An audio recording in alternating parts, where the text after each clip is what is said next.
is a battlefield. Animals will go to every extreme to mate and ensure their survival. Without sex, a species is history. Its genes a dead end. From violent couplings to sperm wars, to mating rituals, and finally, amazingly, to love. Sex drives evolution, and evolution drives sex. In nature, it really is all about sex.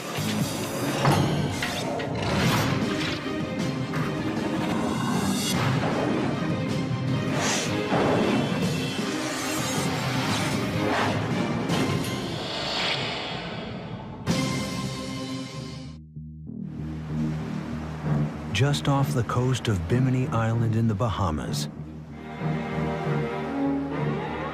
scientists are studying a marvel of evolution. Over millions of years, evolution has built the protruding jaw and razor-sharp teeth of the ocean's master predator. But sharks are more than just killing machines.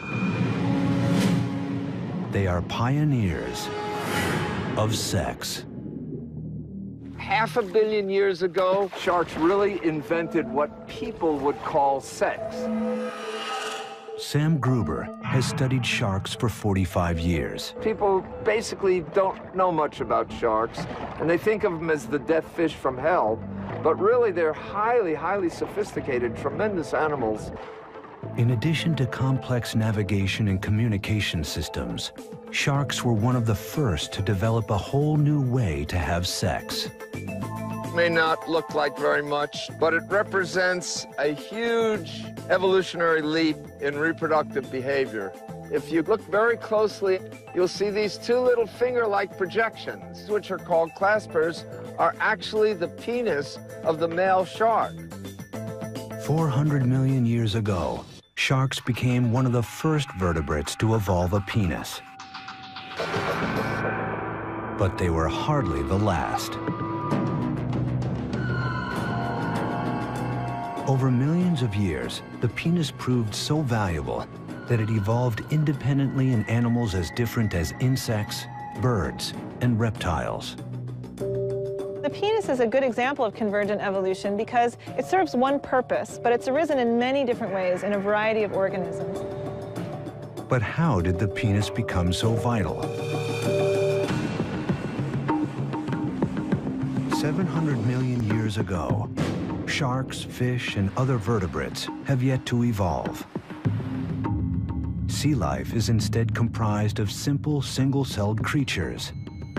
To pass on their genes, they don't have to partner up. They can reproduce by themselves. Reproduction before sex was all asexual. Asexual reproduction means that you just make copies of yourself and send them off into the environment. They have all of your genes and no one else's. Asexual reproduction does guarantee that 100% of an organism's genes are passed on. But on the evolutionary battlefield, this strategy has one serious flaw. When each and every creature shares the exact same genes, they also share the same genetic weak spots. Imagine that a virus shows up on the scene, and that virus attacks you if you have a very specific gene sequence in your DNA. Now, if everyone in your population has the same DNA, that means that that virus is going to wipe everyone out. But with sexual reproduction, the mixing and matching of genes increases the odds of at least some individuals living on. The secret to survival is sex. The first animals to adopt sexual reproduction emerged 600 million years ago. But the sex they practiced is not what humans might imagine. These passive creatures, relatives of modern coral, were tightly anchored to the sea floor. How can you mate when you can't move? Cast sperm and eggs on the waves and hope they meet. Each summer, billions of coral polyps simultaneously launch their reproductive cells into the current.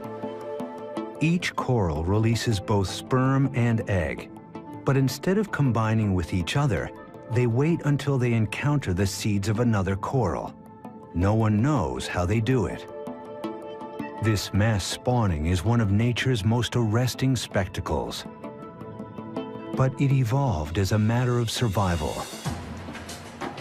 Mass spawning by corals could be called a defense mechanism. Having all of the eggs and sperm released at the same time allows some of the offspring to survive even when there are predators around. You swamp the predators, you produce so many that they can't all be eaten by those predators at that point in time. For stationary animals, casting DNA into the ocean may have been the only way to sexually reproduce. But a new class of creatures was about to evolve, and sex would evolve with them. About 570 million years ago, in a very brief period of time, we see the origin of many different, often very complex body forms, some of which are still with us today. Many forms that resemble modern invertebrates, crustaceans. We even see the first fish. These early fish could move like no other creatures that came before. Instead of relying on ocean currents to carry their fate, males could directly target the female's eggs with their sperm. But even this method of mating had its pitfalls.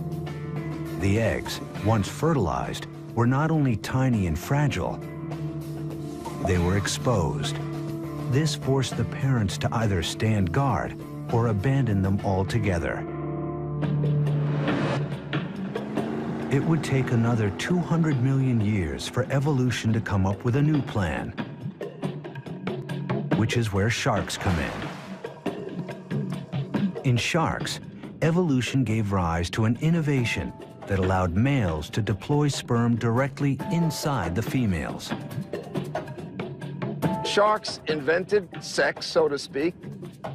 This is just a huge difference from what we see in animals that lived a half a billion years ago. Instead of two fish just randomly spraying their eggs and sperms out into the water, helter-skelter, these animals have to actually come in contact. Sharks are one of the first vertebrates to physically connect during sex.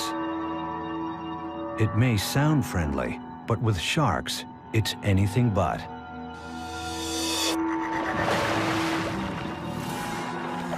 Cute guys, right? The male will bite her pectoral fin, her arm fin, and roll her over. Then the male has these two claspers, or peni, and one is rotated around while the other stays back, and that's inserted into the female's cloaca, which is the common duct. This vertical hold may look brutal, but biologically speaking, it's a thing of beauty. It looks to me like a ballet because they have very difficult tasks to go through to bring themselves together. Each seemingly violent act has a necessary sexual function. The male flips the female shark to her back to relax her for penile insertion. He sinks his teeth into her skin to trigger her ovulation. She's even protected from his gashing. Female sharks have skin twice as thick as male sharks. They have amazing healing properties. They can have huge lacerations, which would kill a human, and they're perfectly fine with it. But the crucial innovation of shark sex is the penis. Once the male is firmly attached, a spur at the appendage's tip prevents it from slipping out. A sac in the male's abdomen fills with seawater and propels the sperm directly into the female's womb, where eggs await fertilization. So not only did they invent copulation, but they also invented getting pregnant. That is to say, internal fertilization. This represents a whole new stage in reproductive biology. Internal fertilization has been a foundation of sharks' 400 million year reign as the ocean's top predators. Not only does it protect their developing eggs from enemies, it leads to the birth of large, fully formed pups that are literally born to kill. For hundreds of millions of years, animals would remain confined to the Earth's oceans. 370 million years ago, a unique lineage of fish began to move towards land. Called tetrapods, they evolved legs from fins. In time, those legs became sturdy enough to let them move out of the water. But this new world presented new problems. If you look around today, there are creatures that spend all their time on land. But to do that, you have to have a whole lot of tricks. You have to be able to lay eggs or give birth to live young. If you are laying eggs, your eggs have to be waterproof. The fish ancestors of tetrapods simply dropped sperm into the current to fertilize eggs. But that wouldn't work on land. So one group of tetrapods, the ancestor of reptiles and mammals, successfully changed their method of reproduction. As sharks had before them, reptiles developed internal fertilization. And then they went beyond, evolving an extraordinary adaptation to protect their young. The amniotic egg.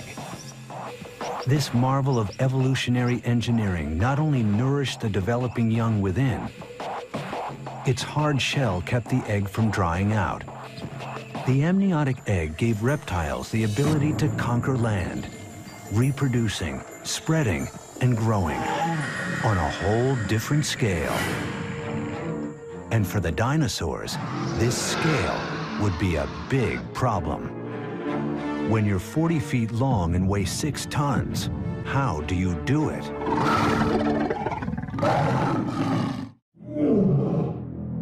If you can't mate, if you can't pass on your genes, your evolutionary history. But what happens if your own size gets in the way of mating? Some dinosaurs evolved to be the biggest animals ever to live on land.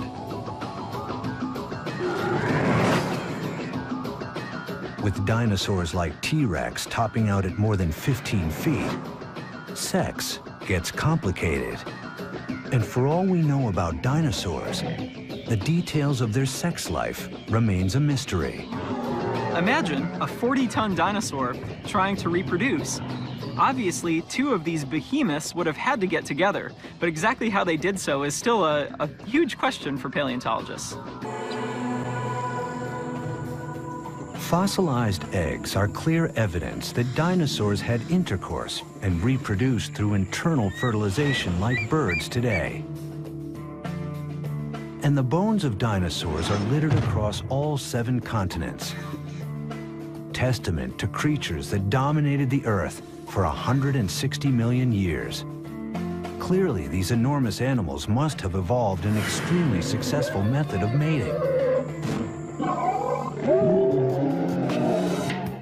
Paleontologist Ken Carpenter has puzzled for years over the mystery of dinosaur reproduction. It's a whole process of trying to understand what dinosaurs were like as living animals.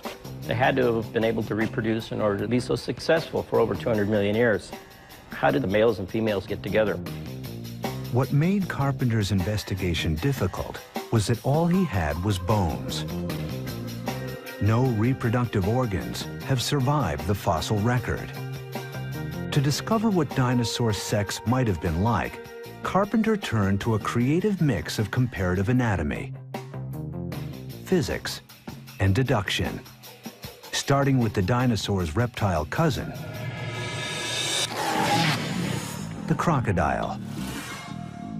Male crocodiles have unique sex organs, not like the claspers of the shark, but not a penis as we humans know it either. Unlike humans, dogs, cats, they don't have this very long organ that sticks out all the time. It's actually a much smaller organ that's kept inside the body. Most of the time, the male's genitalia is kept inside a slit on his underbelly called the cloaca. During sex, however, muscles inside the cloaca contract, averting the animal's penis. Just 3 inches long in the 12-foot crocodile, the male must insert this tool into the female's cloaca to deposit his sperm. For creatures the size of dinosaurs, that would be like trying to stick a key in a lock by moving the whole building. Was it possible? To find the answer to that question, Carpenter turned to another present-day creature, one that shares the dinosaur's problem of how to fertilize an internal egg, despite its enormous size. The elephant. To reproduce, the male elephant rears up and leans on the female. But doing so puts a huge amount of weight on her back. Over time, this pressure causes permanent damage, creating small fractures in the female's backbones. If dinosaur sex took the same form, Carpenter should find similar fractures in their fossils. This vertebrae here comes from a duck-billed dinosaur. Possibly this breakage was due to the male climbing on top of a female during sex. Well, maybe, but we'd have to know what gender this vertebrae is. If it's a male, it would mean one male trying to mate with another male. Maybe that's why dinosaurs became extinct. I don't know. But the elephant-like rear mount posed a more fundamental problem. The male would have climbed up, put his weight on her back. Could her bones have supported it? Elephants weigh up to 7 tons. But some dinosaurs weighed as much as 25 tons. Carpenter calculated the bone strength needed to withstand that much force and concluded that it was too much. The elephant way was out. Undeterred, Carpenter retraced his steps to crocodiles and alligators, creatures with a mating style that avoids load-bearing altogether. They've got the water to suspend them. It's almost like being in space. The male and females can basically rotate together. The male can stick his penis into the female's cloaca and interject sperm. So could dinosaurs have had sex underwater? Carpenter consulted the charts. There were no huge bodies of water, except in a very few places, which would mean then that dinosaurs would have to traipse for sometimes literally thousands of miles in order to have sex. That's an awful lot of work just for sex. Another dead end. Birds were next. They are the direct descendants of dinosaurs, and they lay eggs like dinosaurs. Could they copulate the same way? Birds do it basically as a bunch of quickies, mostly because they're trying to fly at the same time as they're trying to reproduce. The males will be fluttering their arms as they're trying to get up against the female. Birds' quick transfer of sperm, known as a cloacal kiss, would have its advantages for creatures as large as dinosaurs. But again, there are problems. Most dinosaurs don't have wings. And just as importantly, how could they do it with their massive armor in the way? The dinosaur's bony tail is heavy and rigid and not easily moved. The normal procedures of comparative anatomy had left Carpenter with a trail of false leads. Racking his brain for any idea that might work, Carpenter found one right at his feet: the household cat. And while cats are no more like dinosaurs than dogs are like lizards, Carpenter believes the cat's way would work for T-Rex. If the female lowers herself much like a cat, raises her rear end up, the tail would certainly go up in the air and would expose her sex organ to the male. And the male can then climb up there and grab her on her neck, and then they can go at it. In the feline position, with the female's head lowered and tail lifted, the problem of the male's enormous weight would be lifted off the female's back. At the same time, the position would allow easy access for the male. Carpenter's theory is the first to offer a workable answer to the mystery of dinosaur sex, and the first to explain how dinosaurs were able to reproduce their way into history as the unrivaled rulers of Earth for 160 million years. Dinosaurs were the largest animals to mate on land. Insects are some of the smallest. And in their tiny world, sex is a war story that's been going on for millions of years, with its own villains and heroes. You know, when it comes to looking at reproductive biology, you've got to say that cockroaches are a superstar.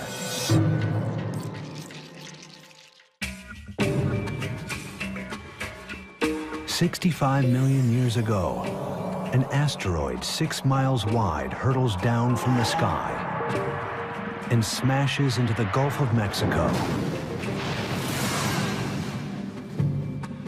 The impact signals the end of the dinosaur age. Their extinction claims half of all species, turning the Earth into a wasteland. But insects endure. How insects outsurvived so many other animals is still a mystery.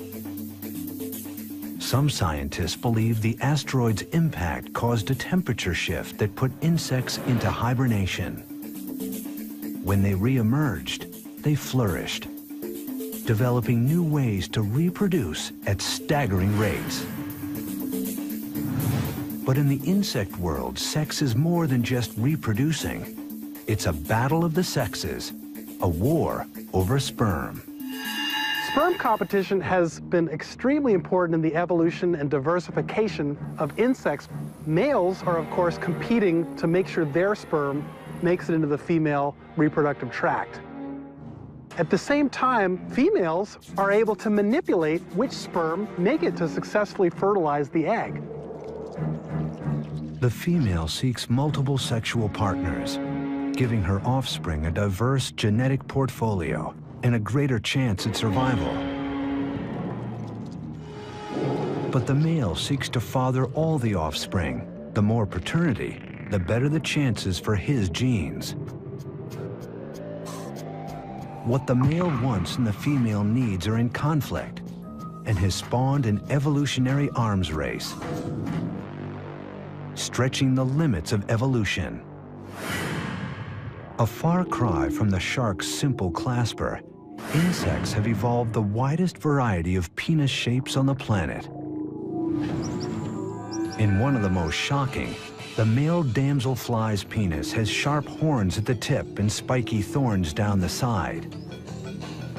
If it looks like a scrub brush, there's a reason. The male uses his tool to scrape out the sperm of his rivals before depositing his own. This technique removes more than 90% of the existing sperm, virtually guaranteeing the offspring will be his. And the males of other insect species take even greater pains to guarantee a return on their deposit. There's a great strategy that some insects and also some mammals have come up with, which is called a copulatory plug. And after a male mates with a female, some of the semen hardens and becomes a plug, and it prevents other males from being able to mate with the female. It's a pretty good strategy. But honeybees take it a step further. Not just using a plug, they are the plug. Tens of thousands of male bees compete for the queen. Only one gets to mate with her. Think he's the lucky one? Think again. Upon reaching climax, his penis rips away from his body and becomes stuck inside the queen. He dies in order to lock his sperm inside her. But despite this ultimate sacrifice, female bees evolved a countermeasure, a way to pop out the plug, freeing the female to choose the sperm of another, maybe better mate. In bees, at least, females are winning the sexual arms race.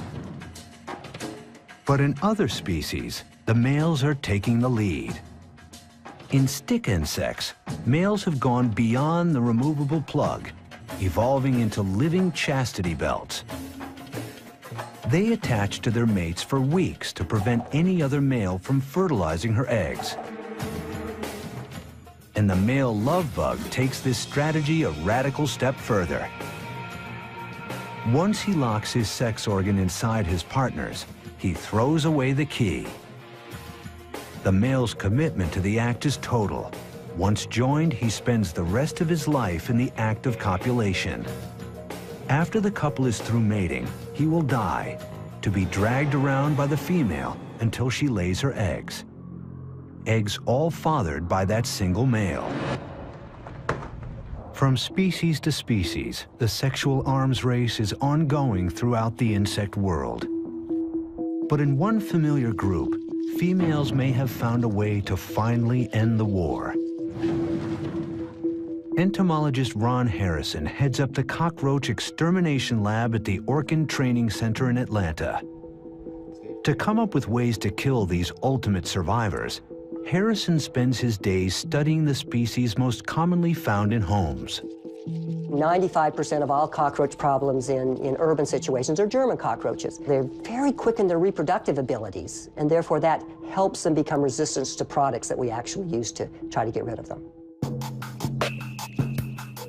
Evolution has provided cockroaches a host of traits that make them almost impossible to eliminate. They can live a month without food and last hours without oxygen. But most critical to their survival is their speed of reproduction, a quality that might indicate that cockroaches have sex all the time, except they don't. Once a female has had sex and has that sperm, she's able there to hold it and then fertilize as she needs, rather than have to have sex again. Because of this one adaptation, the female needs to mate only once to remain pregnant for the rest of her life. Her one act of sex can yield hundreds of thousands of offspring, a remarkable ratio. This benefits the female in more ways than one. Mating in itself is costly. The more a female mates, the lower her probability of survival. Perhaps because there's some damage that occurs, they might be at risk of predation, and there's even some seminal fluids that carry toxins that decrease female survival. After her one act of sex, the female carries fertilized eggs with her throughout her entire life. So every female in the colony has the potential to become a colony herself.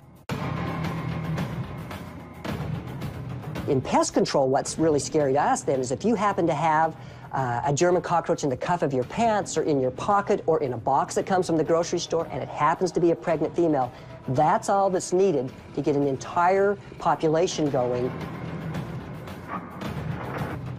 This adaptation has given the species the ultimate survival advantage. When you look at the whole evolution of animals, these started out 400 million years ago and are continuing to be very successful. You know, when it comes to looking at reproductive biology, you've got to say that cockroaches are a superstar. The battle of the sexes has made cockroaches, together with the rest of the insects, the most diverse group of animals on Earth. The drive to reproduce shapes not only insect life, but mammals as well, including us. Everywhere in the natural world, sex gets everyone bent out of shape.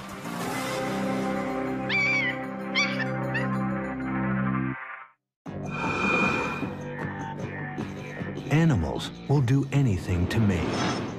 The drive to pass on genes and ensure survival of the species is so strong that it causes evolutionary changes.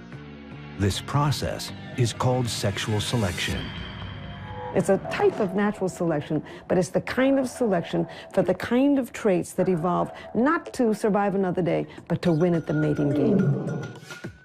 To be successful, in evolutionary terms, your genes have to be in the next generation.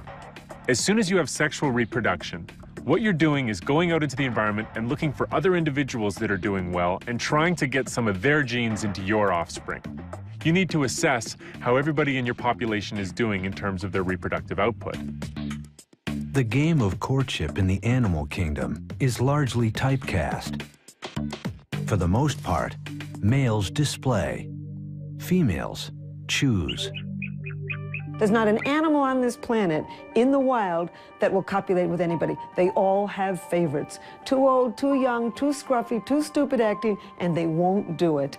And for good reason, because an animal only has a few chances to pass their DNA on into tomorrow. And so they want to do it with the kind of individual that will really enable them to survive.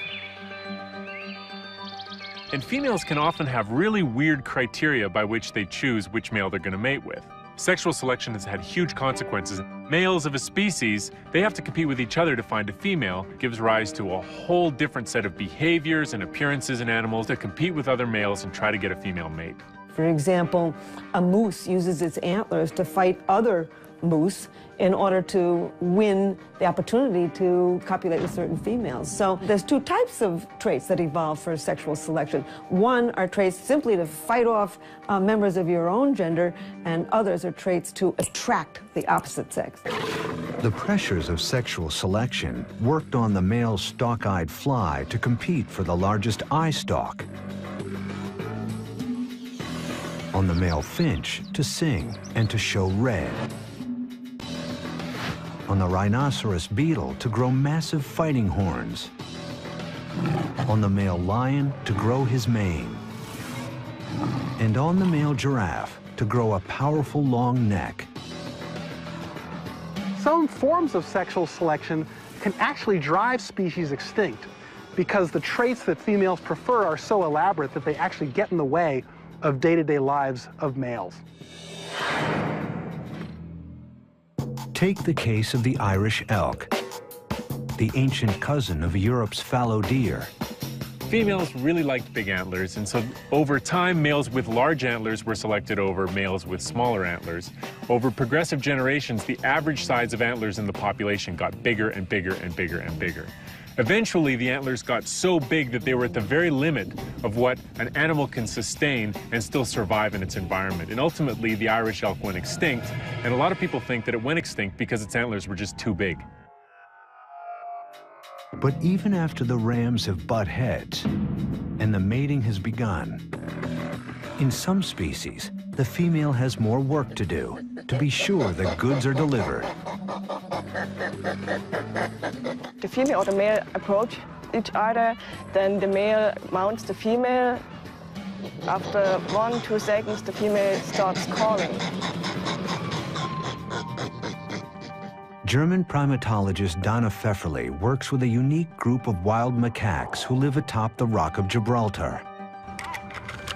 She came here to investigate the mystery of why female macaques cry out so loudly during sex. Over 2 mating seasons, she recorded the macaques, focusing on the frequency and intensity of the female's cries. She then looked for differences between the females who made noise and the females who didn't. What she found was extraordinary. Far more of the noisy females became pregnant. The earlier, the faster, and with the higher peak frequencies the female calls, the more likely the male is to ejaculate. In fact, males were 10 times more likely to ejaculate with a calling female than with a silent one. Pfefferle concluded that the females evolved the loud sex noises in a clear case of sexual selection. The noises increase the odds of bearing young. They're screaming and shouting for a reason. If he doesn't ejaculate, then what's going to happen is she's not going to conceive. So what she's got to do is she's got to encourage him. Eric Shaw has spent years closely observing the Gibraltar macaques, who are known for one thing: sex. They have sex on average once an hour, and they have evolved to use it for social purposes. Get him. No, but we've got free-ranging primates here that we know have been here for 300 years. I know, stop panicking. There's a lot of questions that they can answer for us, be it a question of how to feed them, or be it a question of sex. For these primates, sex is part of how the community communicates and bonds. They use their sexuality in a lot of ways like we do, I suppose. You had a male and a female here, and he threatened her because you're a little bit too close to my food. To stop the threat, she presents herself. In other words, take me, I'm yours. Here we go.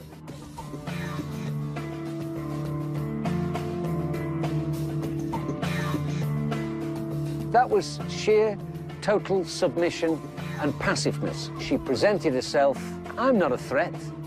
He decided to go all the way this time and accept her submission. And now there's peace in the world. The macaque community needs order to keep their elaborate social network intact. There are little families within families, you know. One female will have 5 children over here, another will have 4 over there, but they need this protection, they need this cohesion, they need to move as a troop. With primates like macaques, sex moves beyond its primary function and is put to many different uses. The scientists call these behaviors sexual currency. Primates have developed sexual reproduction to an elaborate art. No longer is it just a physical coming together with no consequences other than reproduction. Now it's the fulcrum of many different aspects of primate societies. A lot of the primates will exchange food for sex, express power with their sexuality, express friendship with their sexuality. Sex is a very powerful exchange mechanism. The mix of sex for reproduction and social purposes evolved by primates like the macaque set the stage for the human sexuality that was to come. Humans would add one more most unusual layer to the evolution of sex. Human beings began to emerge as distinct from our primate cousins just a few million years ago.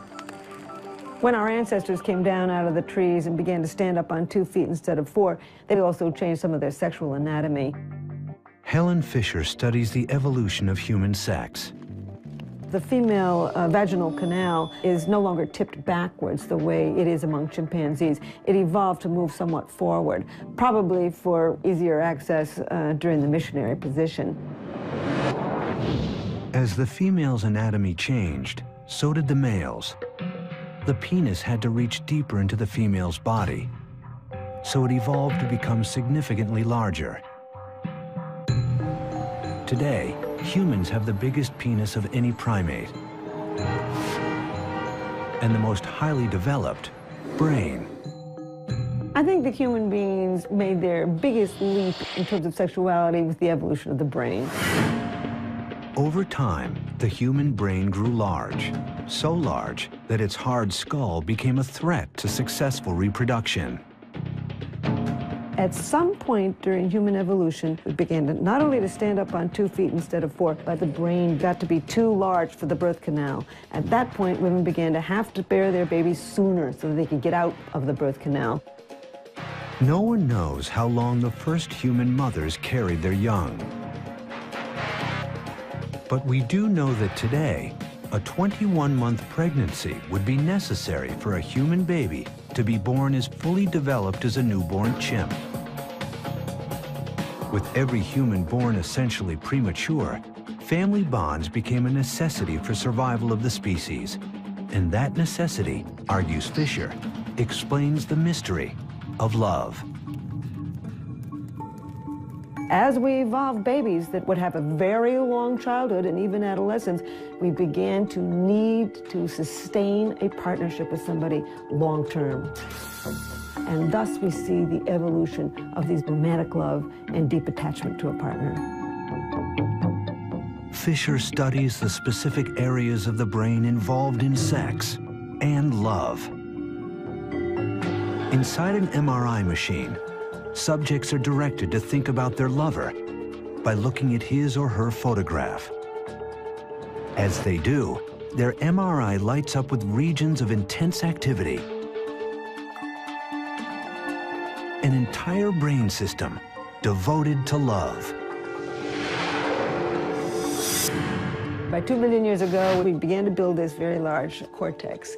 And then suddenly, sex and mind became interconnected. These brain systems for the sex drive and for romantic love are woven deep into primitive parts of the human brain. Humans forever changed sex with the evolution of love. And now, humans are going a step further, taking our evolution into our own hands and separating it from the act of sex. Sex has become futuristic. There's all kinds of ways now to basically bypass sex. We can clone individuals in a petri dish. There's all sorts of ways to fertilize individuals without engaging in intercourse.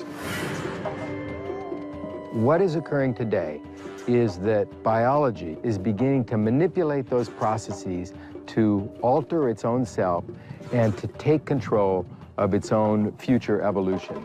So it's becoming a very conscious thing, and 100 years, 200 years from now, as we move forward, the process of human evolution is going to be directed by human choice.